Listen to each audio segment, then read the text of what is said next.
Hi! In this video, I will show you how to catch a bird in Beaks on the Roblox.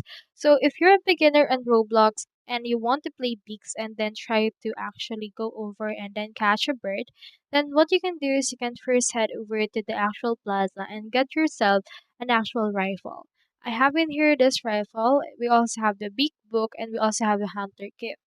So from in there, you can just explore the forest and look in here for any bird that actually is right here. And then from in there, once you have found a bird, just target them. As you can see, there's a bird right here. So the actual thing that we can do is you can use the zoom in option right here and then just target them. Then after that, just shoot.